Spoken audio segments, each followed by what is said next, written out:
medium and lower end sector of the economy.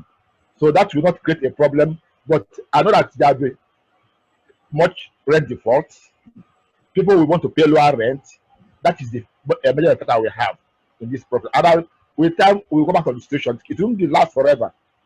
We have always have shocks in our parties or in our country, and these shocks come and go. We have what we call economic cycle, which happens for a while. The economic cycle will come, but it takes time for the party cycle to follow suit.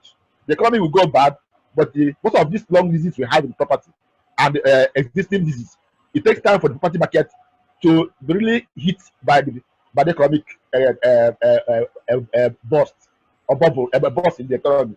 So that's by the agencies will not pack up. They still give in practice, but they will have to face people trying to negotiate their rent down, both existing tenancy and new tenancy. Okay, so estate agents will remain in business. Okay. Thank you, sir. Are you with me? Yes.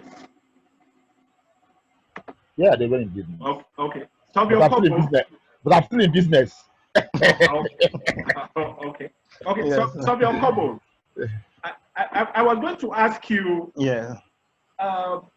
The likely effects on values of various asset classes of assets, and what options are open to investors. But I think you should just take that together with a question here from Francois. That can we really value properties in this market environment because of the instability? Can you just take the two of them together? All right, thank you very much. Probably my introductory to the question would, as long as there's market, there will be value. But as to how much is the issue, because for most properties, whose value is dependent on their income generating capacity. If I'm investing 1 million, I know it's going to return this yield per annum. And so if the yields are lower, definitely the value you're going to place on the property will automatically be lower. So that's probably the impact is going to have. Yes, we can value as long as there will be exchange. Unfortunately, if there's no market, then you cannot have value, because what value that exists may not. There's no interaction between the demand and supply. So it's going to affect especially properties with whose income generation determines their values. So it will hurt those things, those properties. But like you said, we have different property sets. Austin rightly said, this is the time that probably we may have to move investment and target the low and middle income residential property, because I'm sure if it's under supply, the demand is high, and if we work the mechanics properly, it's a numbers game. Investment may move towards that direction. Again, for investment to retain the values of their investment, probably, I think it's been said, for now, real estate has its own dynamics. It's for the long haul. So probably this cycle, we believe, will also pass. So, we'll go back to our market levels.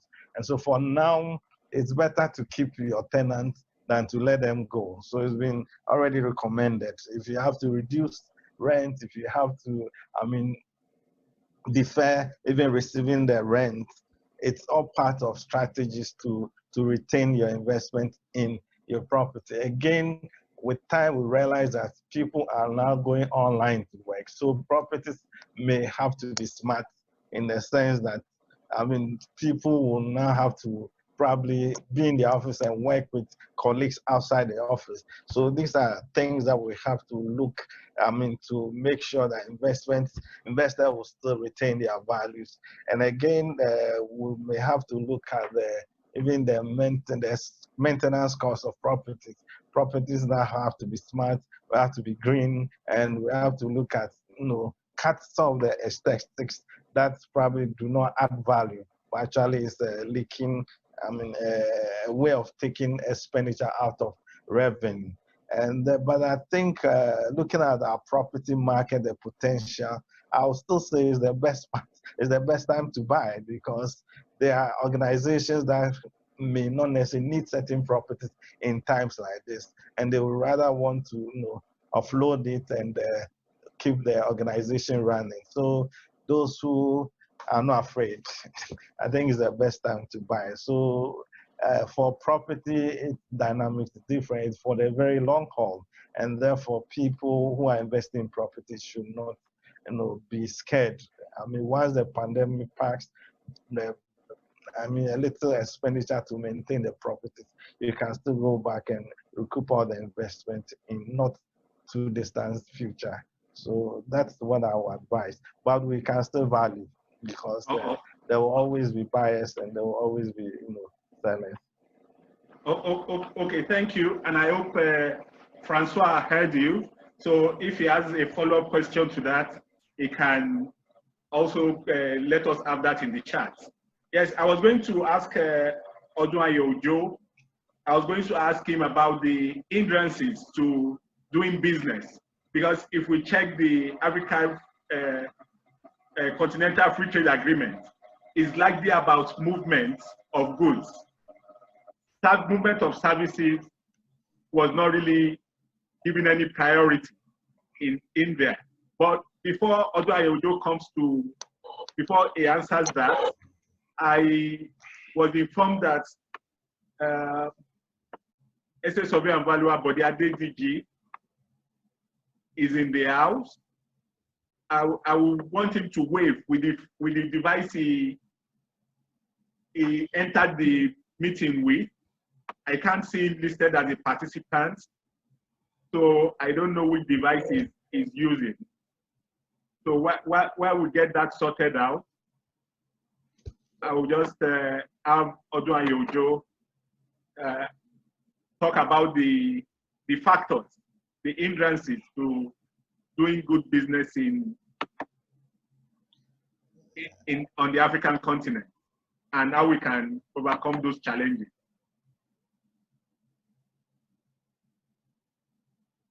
Thank you. Thank you very much for the question. One of the key problems that is plaguing real estate investments across Africa generally, and West Africa in particular, I think has been mentioned on this webinar already. It is access to data and information. If you are going to go from your comfort zone, where you know how to operate, to another market, one of the first things that you want to get is data. You want to understand what the trends are. You want to understand what the prices are. You want to understand what the values are. You want to understand demographics. You want to understand income structure, and so on and so forth.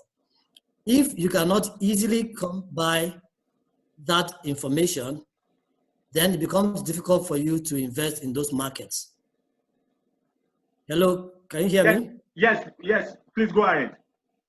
Go ahead. We can hear you. I can hear you. Okay, so access to data is one key problem.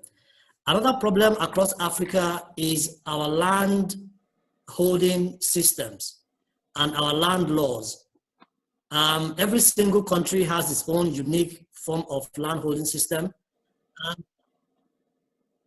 Okay, so every single country has its own different land holding system, and that creates complications for investors, especially cross-border investors. The kind of laws that you have in Nigeria are different from the laws that you have in Ghana, and they're also different from the laws that you have in Liberia and Sierra Leone and so forth.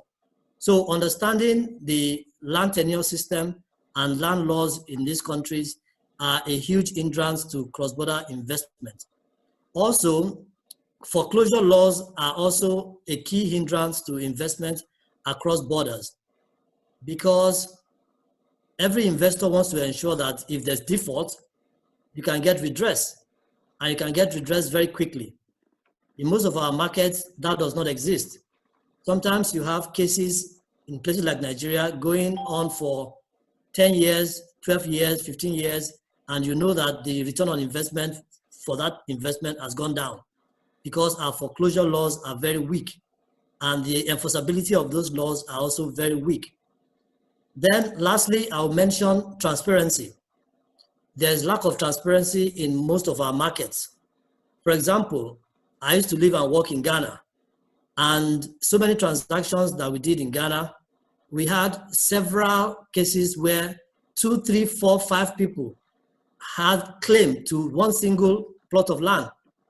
Either it's from the stool land or it's from one family or the other. And the same problem occurs in Nigeria as well, where it is very difficult to verify good title. And this is where I think technology can come in.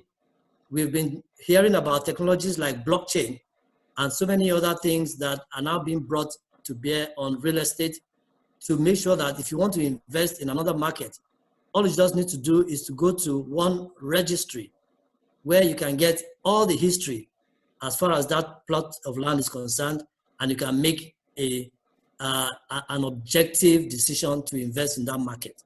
So these are some of the issues that prevent cross-border investment in West Africa today. And somehow maybe during the course of this webinar, we'll touch on how we can solve some of them. Thank you. Thank you so much. Thank you so much. I've seen Mr. Bodiade DG. Mr. Bodiade DG. Welcome, sir. Can you hear me? My sincere apology. I can hear you clearly. Oh, okay, sir. I hope you are not on the road. No, there was an emergency, but that has been overcome. So yes. Okay. I've been following 40 minutes, and I'm very, very impressed. Okay, we thank God that the problem has been resolved. Yes. Yeah. Can you hear me? Well, I wanted you to give an overview, but I don't think that is necessary anymore. But I'm sure many of our colleagues will want to hear from you. With over 40 years experience, having seen different shocks, ups and downs in this business, how can they survive it? How can we survive it? Because it's one thing to survive on the health side, that's being alive, but we also want our businesses to be alive too. How do we go about that, sir?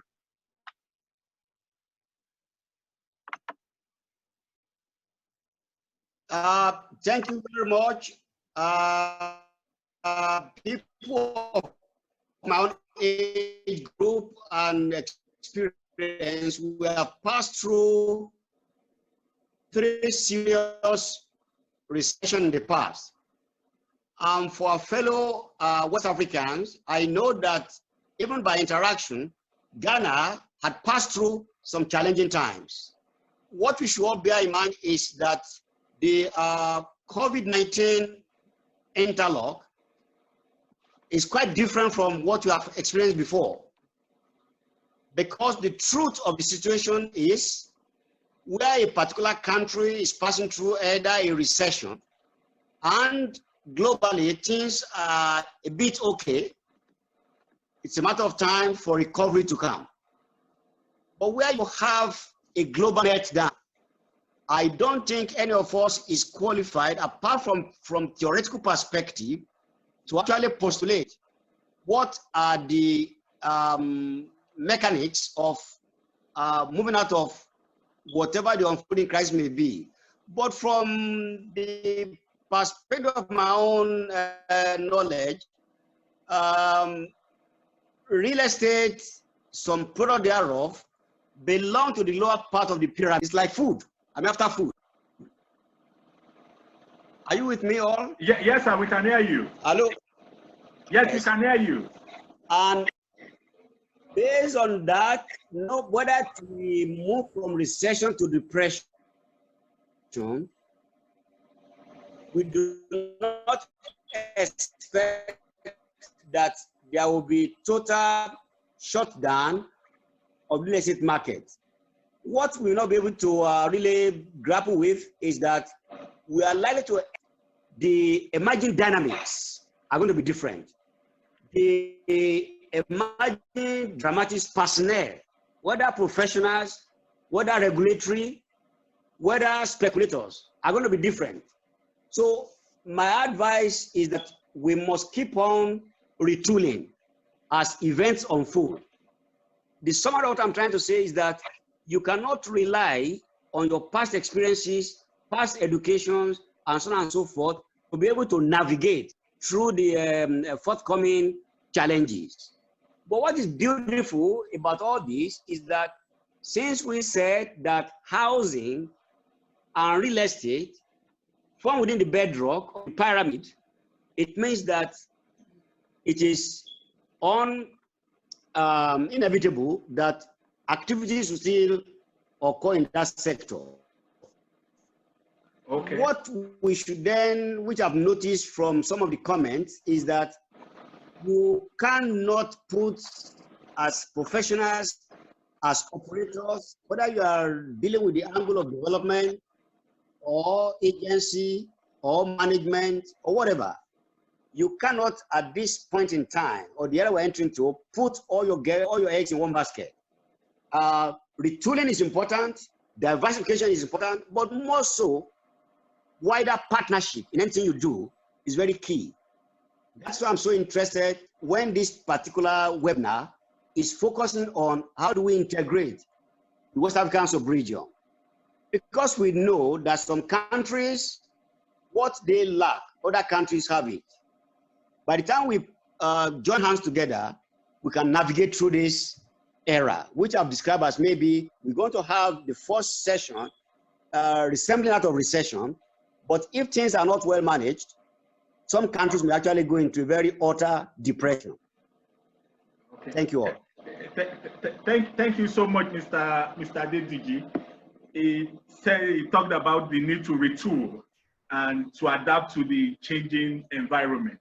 So I will just come to Sami, because when we are talking about how technology is affecting the market, I believe technology is also affecting construction. In what ways can we have better houses, cheaper houses, in terms of using better technology, improved technology in construction? Thank you very much. My fellow panelists have actually ironed out a lot more that I had even penned down here, but they have dealt with it efficiently. So what I have to add is to remind us that the lessons that we are learning from post-COVID needs to be documented, and then we look for ways and means and the necessary strategies to confront the challenges that we are facing right now. We cannot let this pandemic pass and we may not have learned anything at all. We need to really learn something from this pandemic. Then my professor just mentioned about retooling. Retooling is good, and we need to move into change our ways of doing things. The conventional way of building and doing things must change. We need to apply a bit of modern technology into our construction, including the possibility of minimizing even interface, because this pandemic is telling us that construction is almost grinding to the halt, because the way we build calls for teamwork and a lot of body and interface communication, and we don't have modern ways of doing it without getting the numbers that are supposed to be on various sites and projects. So we need to apply some of the modern technologies that are being used elsewhere. Unfortunately, it's also going to crash a bit of our investment, because we need to invest in that area to be able to move at par with our competitors outside our region.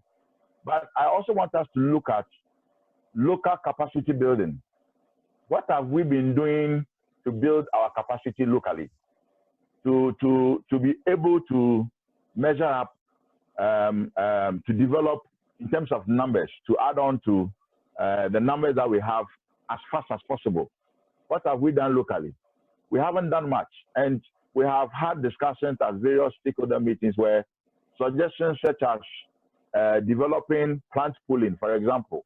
If you are going to do anything affordable, in affordable range, there has to be some pragmatic and deliberate arrangement to bring costs down. And we are having situations where most of our local developers don't have certain plants and equipment that will aid in fast construction.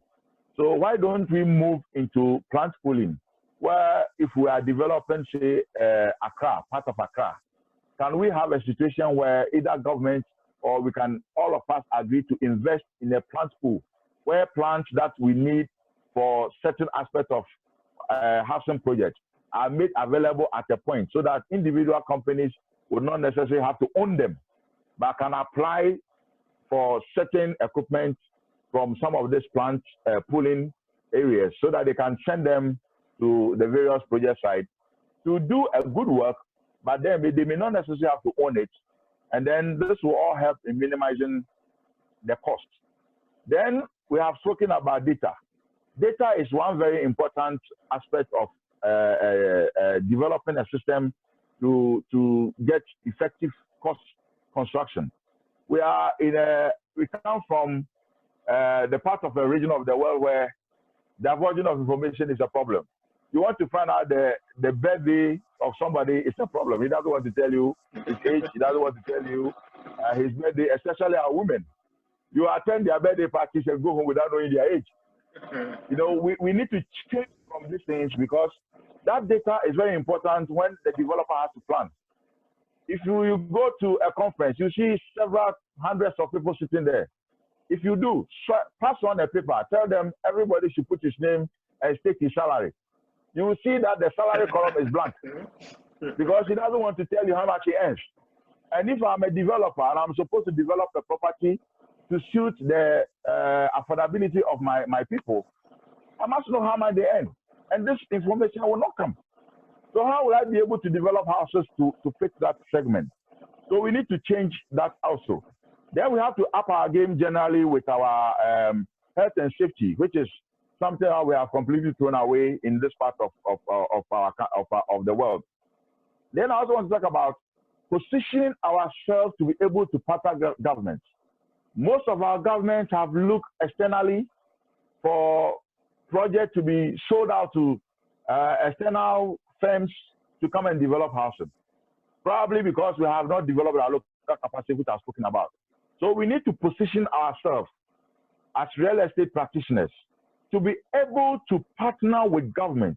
And government must also recognize our potentials and our abilities and capabilities, so that we can judge and have a homegrown solution to our problem and move away from overdependence of foreign solutions to our problem.